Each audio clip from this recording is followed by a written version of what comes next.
Piper Alpha was not just an oil rig, it was a giant. It stood like a steel island in the middle of the North Sea, about 120 miles off the coast of Aberdeen, Scotland. This massive structure was a symbol of Britain's engineering power and its quest for energy independence. In the 1980s, it was one of the largest and most productive oil platforms in the world. It pumped out around 300,000 barrels of crude oil every single day. This accounted for roughly 10% of the United Kingdom's entire oil production. Piper Alpha was more than just metal and machinery. It was the heart of a vast network, a critical artery in the nation's economy. Life on the rig was a world of its own, kind of like a city in the sea. Hundreds of men worked and lived there, following a strict routine of 2 weeks on, 2 weeks off. The platform was a noisy, bustling place, filled with the constant hum of generators and the clang of metal on metal. Yet, for the men who called it home for half the year, it was a familiar environment. They worked long, hard 12-hour shifts, but the pay was good, and a sense of camaraderie really bonded them together. In their time off, they could watch movies, play snooker, or work out in the gym. It was a tough life, but it was a life they had chosen. On the evening of July 6, 1988, the atmosphere on Piper Alpha was normal. The day shift had finished and the night shift was settling into its duties. Men were finishing their dinner in the galley, calling home to their families, or just relaxing in the recreation rooms. The North Sea was calm, and the sky was clear. No one had any reason to believe this night would be different from any other. The platform was a well-oiled machine, a testament to modern engineering and safety procedures, or so everyone believed. The men trusted the system that was built to protect them, unaware of the hidden dangers lurking within the complex web of pipes and valves. The rig itself was a complex maze of modules stacked on top of each other. The living quarters, where most of the off-duty men were, sat directly above the most dangerous areas of production and processing.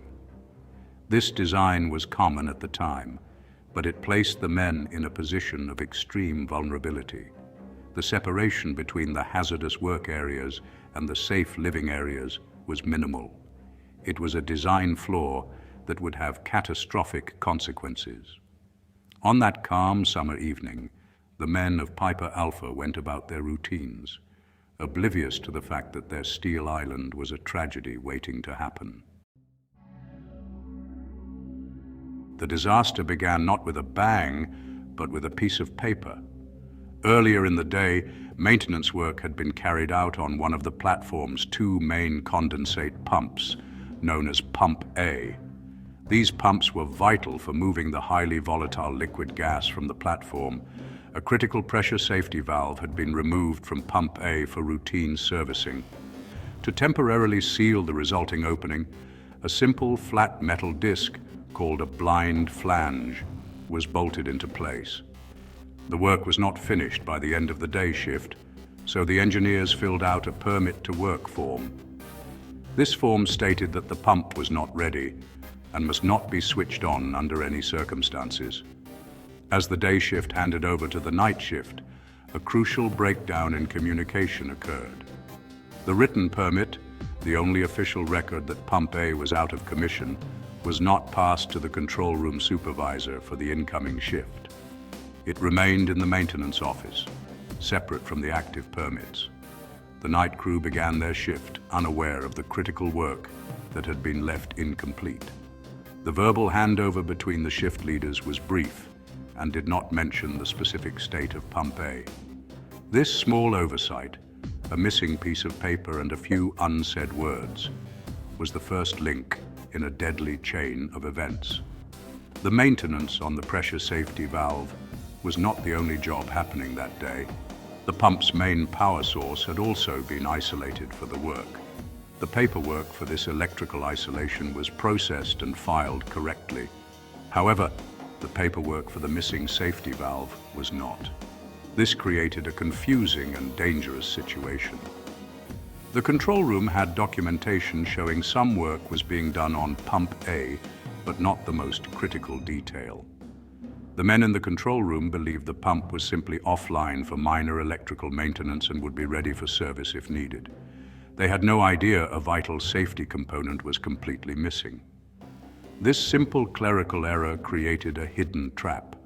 The permit-to-work system was designed to prevent exactly this kind of mistake. It was supposed to be a robust safety net, ensuring that everyone on the rig knew the status of every piece of equipment. But on that night, the system failed. A single form, not placed in the correct box, rendered the entire safety procedure useless. The men on the night shift started their duties with a false sense of security. They believed they had a complete picture of the platform's status, but a vital piece of the puzzle was missing. The stage was now set for disaster.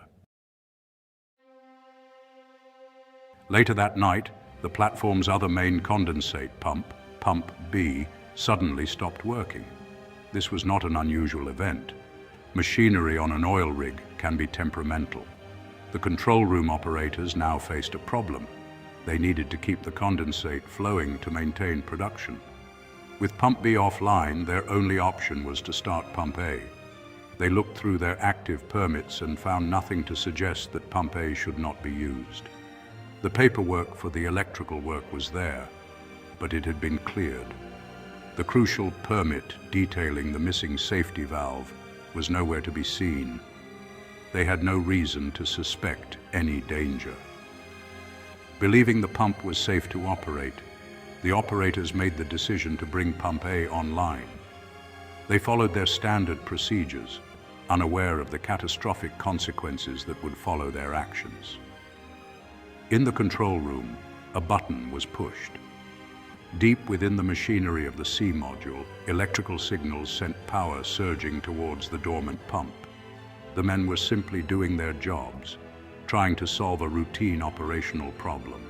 They were following the information they had, but that information was fatally incomplete. The decision, though logical, based on what they knew, was the worst possible one they could have made. At approximately 10 o'clock that night, Pump A roared to life. Immediately, highly pressurized gas began to fill the pipework. The system was designed to handle this immense pressure, but only when all its components were in place. The gas surged towards the spot where the pressure safety valve should have been. Instead, it hit the temporary blind flange, the thin metal disc that was never intended to hold back the full operational pressure of the pump. The immense force was too much for the simple seal. The bolts strained and then failed, and the metal disc was blown out of place with incredible force. A high-pressure jet of gas condensate erupted from the open pipe. It was an invisible, highly flammable cloud, expanding rapidly within the enclosed C module. The escaping gas was accompanied by a piercing, deafening scream that could be heard across the platform. For a few terrifying seconds, gas flooded the module, mixing with the air to create a perfect explosive mixture. All it needed was a spark. In a module filled with running equipment and electrical systems, a source of ignition was inevitable.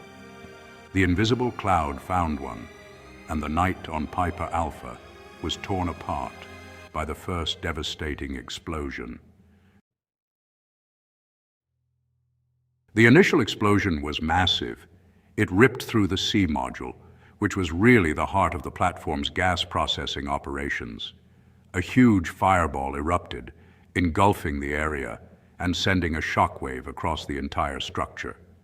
The blast destroyed walls and floors, creating this tangled mess of twisted steel and broken pipes. Crucially, it destroyed the main control room, killing the operators inside and cutting off all communication with the outside world. The platform's command center was gone in an instant. No one could coordinate an evacuation. No one could shut down the flow of oil and gas. The platform was now running blind and on fire. The explosion severed the main power lines, plunging most of the platform into darkness. The only light came from the raging fire, which was now being fed by a continuous supply of leaking oil and gas. The automatic firefighting system, which should have activated, failed to start. The system's diesel pumps were designed to be started manually, but the control panels had been destroyed in the blast. Even if they could have been reached, the system's seawater intakes were blocked by the explosion. The platform's primary defense against a fire was rendered completely useless when it was needed most. The disaster was about to get much, much worse. Piper Alpha was not an isolated rig. It was a hub. It was connected by major pipelines to two other platforms, Tartan and Claymore. These pipelines continued to pump gas and oil towards Piper Alpha, even after the explosion. No one on those platforms knew the extent of the disaster. They saw a fire in the distance, but they had no instructions to shut down their pumps. They waited for orders from the Piper Alpha control room, orders that would never come. This meant that the fire was being fed by an almost limitless supply of fuel from miles away. At approximately 10:20 p.m., the intense heat from the fire caused one of these main pipelines to rupture. This triggered a second, far more powerful explosion. It was a cataclysmic event, a fireball of immense size and force that consumed a huge section of the platform. The explosion was so powerful, it was registered on seismographs on the mainland. It destroyed the accommodation block's firewall and engulfed the area where most of the off-duty men had gathered, hoping for rescue. The Inferno was now an unstoppable force, melting steel and turning the platform into a vision of hell. Escape for most was now impossible. For the men trapped on the burning platform, the world had become a nightmare of smoke, fire, and screaming metal. The designated escape routes were blocked by flames and wreckage. The lifeboats, located below the accommodation block, were inaccessible and engulfed by the Inferno. The formal evacuation plan, which involved mustering in the galley and waiting for instructions, had become a death trap. The men were left with no procedures, no leaders, and no clear path to safety. They were on their own, forced to make impossible choices in the face of overwhelming terror and chaos. Survival became a matter of instinct and courage. Groups of men, choked by thick black smoke, tried to find a way out of the burning maze. They moved through the darkness, their only light coming from the terrifying glow of the fire that was consuming their world. They climbed over twisted steel and navigated debris-strewn decks, searching for any route that led away from the heat. The air was toxic and superheated, searing their lungs with every breath. Many were overcome by the smoke and toxic fumes long before the flames could reach them. They were trapped between the fire above and the cold sea below. The only escape route left was down. Men made their way to the edges of the platform, as far from the core of the fire as they could get. From there, they faced a terrifying choice: stay and be burned alive, or jump 175 feet into the cold, dark waters of the North Sea. The water below was filled with burning oil and falling debris. Jumping was no guarantee of survival, but staying was a certain death sentence. One by one and in small groups, men took a leap of faith. They jumped from the helideck, from the pipe deck, from any point that offered a chance, however slim, to escape the Inferno. Of the 226 men on board Piper Alpha that night, only 61 survived. 167 men lost their lives. The rescue operation, coordinated by nearby vessels and helicopters, was heroic, but faced an impossible task. The intense heat from the fire was so great that rescue boats could not get close. Helicopters struggled to find a place to land or winch men to safety amidst the smoke and flames. Most of the survivors were those who had jumped into the sea and were lucky enough to be picked up by the fast rescue craft of the standby vessel Tharos. For so many others, their final moments were spent on the burning steel island they had called home. In the aftermath of the tragedy, the UK government launched a public inquiry led by a Scottish judge, Lord Cullen. The investigation was exhaustive, lasting for 180 days and hearing testimony from hundreds of witnesses. The Cullen Report, published in November 1990, was a landmark document that laid bare the shocking chain of failures that led to the disaster. It was a damning indictment not just of the platform's operator, Occidental Petroleum, but of the entire offshore oil industry's approach to safety. The report meticulously detailed every mistake, from the failed permit-to-work system to the flawed design of the platform itself. Lord Cullen made 106 specific recommendations for sweeping changes to offshore safety. One of the most significant was the transfer of regulatory responsibility. Before Piper Alpha, the Department of Energy was responsible for both production and safety, a clear conflict of interest. The report recommended that safety oversight be moved to the Health and Safety Executive, an independent body. This ensured that safety would no longer be compromised by the pressure to maximize production. The focus shifted from prescribing specific rules to requiring companies to demonstrate that their operations were safe. This was a fundamental change in philosophy. The report also demanded a radical overhaul of safety procedures on the rigs themselves. Lord Cullen called for the implementation of formal safety management systems and the use of safety cases. A safety case is a comprehensive document where the operator must proactively identify all major accident hazards and show in detail how they are being controlled. This forced companies to think systematically about risk rather than just ticking boxes on a checklist. The report also mandated improvements in permit-to-work systems, shift handover procedures, and the design of platforms to better protect accommodation modules from explosions and fire. The impact of the Cullen Report was profound and far-reaching. Its recommendations were accepted almost in their entirety by the government and became the foundation for offshore safety regulations, not just in the UK, but around the world. The disaster on Piper Alpha served as a brutal and costly lesson. It forced the oil and gas industry to confront its complacent attitude towards safety. The changes that followed were not minor tweaks. They were a complete reinvention of how risk was managed in a high-hazard environment. The memory of the 167 men who died became the driving force for a safety revolution. The Piper Alpha disaster taught the world a hard lesson. Safety rules and procedures are not enough. On that night, Piper Alpha had many safety rules. It had a permit-to-work system, emergency shutdown procedures, and firefighting equipment. But these systems failed because the underlying safety culture was weak. People took shortcuts. Communication was poor. Management did not see the connections between small, seemingly isolated maintenance tasks and the potential for a catastrophic failure. The rules existed on paper, but they were not truly alive in the day-to-day actions and attitudes of the people on the rig. A rulebook on a shelf cannot prevent a disaster. A true culture of safety is about more than just compliance. It is a shared mindset where every single person, from the newest hire to the chief executive, feels responsible for their own safety and the safety of others. It means creating an environment where anyone can stop a job if they feel it is unsafe, without fear of being punished.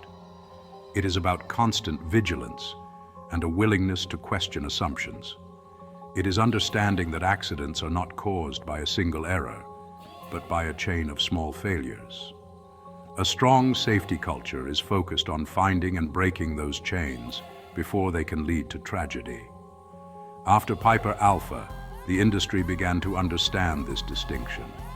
The focus shifted from a blame culture, which seeks to punish individuals for mistakes, to a just culture, which seeks to understand why the mistakes happened in the first place.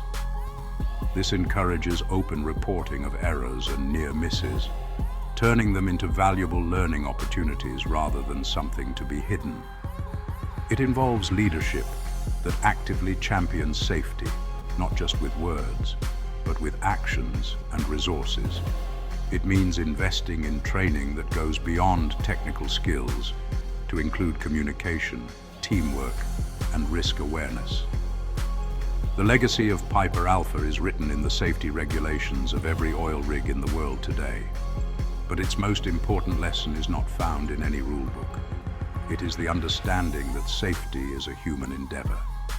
It is a culture that must be built and nurtured every single day. The 167 men who died on July 6, 1988, are a permanent reminder of the terrible price of a failed safety culture. Their memory serves as a solemn vow that we must never again become complacent. We must never forget that the ultimate goal is not just to follow the rules, but to make sure everyone gets home safe.